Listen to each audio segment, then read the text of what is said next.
নমস্কার প্রিয় ভক্তবৃন্দ, জয় শ্রীকৃষ্ণ। এই জগতে বহু তীর্থ আছে, যেমন কাশী, অযোধ্যা, দ্বারকা, মথুরা। কিন্তু শাস্ত্রে এমন একটি ধাম আছে যার নাম উচ্চারণ করলেই হৃদয় ভরে ওঠে, চোখ ভিজে যায় ভক্তিতে। সেই ধাম হল বৃন্দাবন।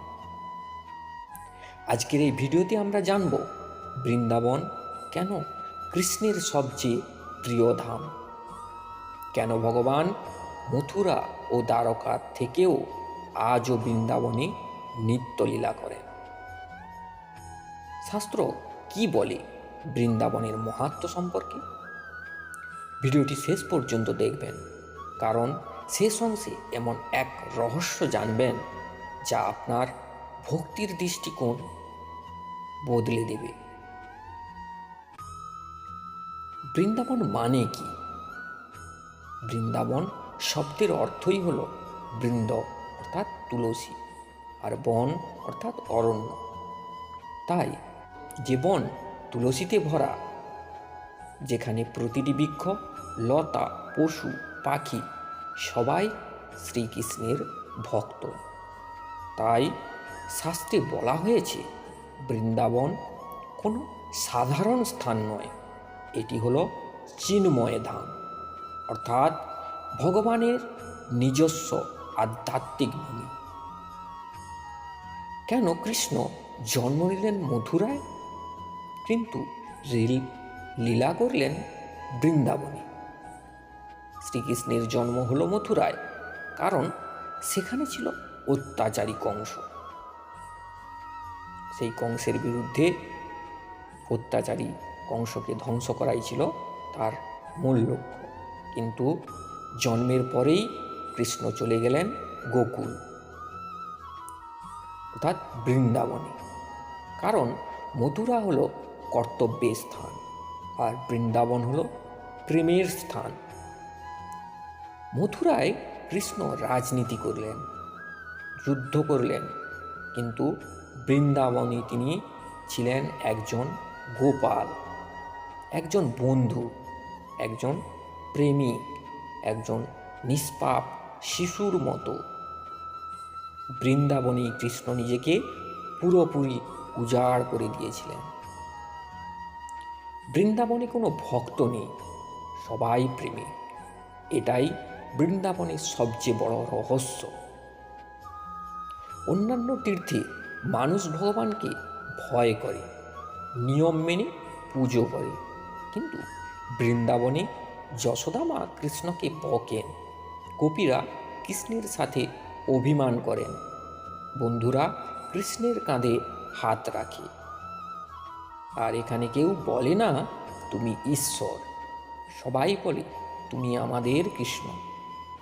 এই নিঃস্বার্থ প্রেমী কৃষ্ণকে বৃন্দাবনের প্রতি সবচেয়ে আকৃষ্ট করছে। রাধারানী আছেন বলেই বৃন্দাবন শ্রেষ্ঠ। শাস্ত্রে বলা হয়েছে রাধা যেখানে সেখানেই কৃষ্ণ। রাধারানী কোনো সাধারণ ভক্ত নন, তিনি কৃষ্ণের আদিনী শক্তি। বৃন্দাবন হল রাধারানীর লীলাভূমি। তাই দ্বারকার কৃষ্ণ রাজা, মথুরার কৃষ্ণ হলেন যোদ্ধা, কিন্তু বৃন্দাবনী কৃষ্ণ শুধু রাধার প্রেমিক। এই কারণেই বৃন্দাবন কৃষ্ণের সবচেয়ে কাছের ধাম। নিধুবন রহস্য ও নিত্যলীলা। আজও বিশ্বাস করা হয় প্রতি রাতে নিধুবনে রাধা কৃষ্ণের রাসলীলা চলে। তাই সূর্যাস্তের পর কেউ নিধুবনে থাকে না, মন্দিরের দরজা বন্ধ করে দেওয়া হয়।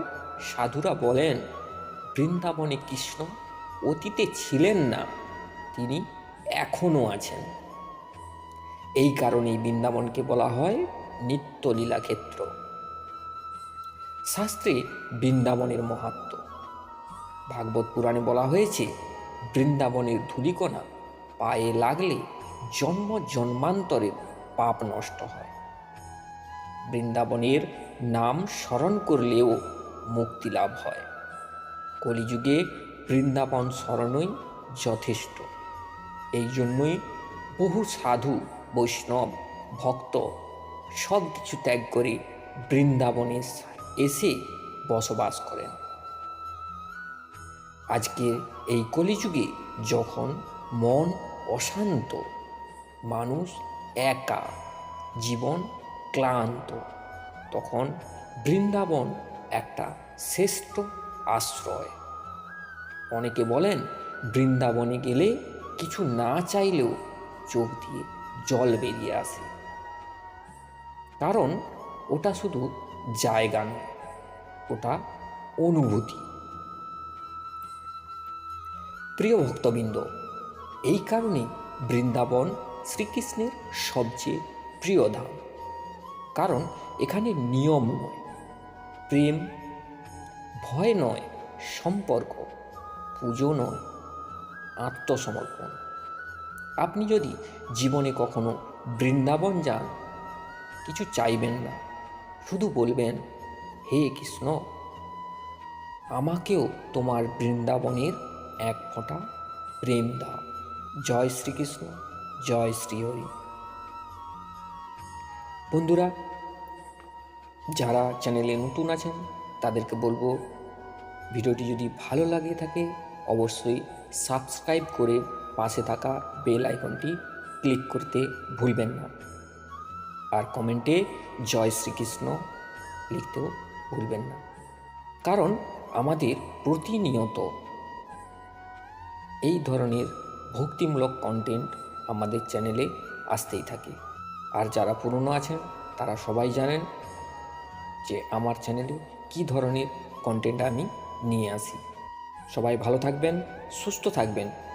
দেখা হচ্ছে পরবর্তী এই ধরনের একটি ভক্তিমূলক কন্টেন্ট নিয়ে, যেটি আপনাদের কাছে খুবই আকর্ষণীয় এবং যেটি ভক্তিমূলক হবে। তাই বন্ধুরা, সবাই ভালো থাকবেন। দেখা হচ্ছে পরের ভিডিওতে। সবাই হাত তুলে বলি, জয় শ্রীকৃষ্ণ, জয় শ্রীহরি, জয় রাধে রাধে।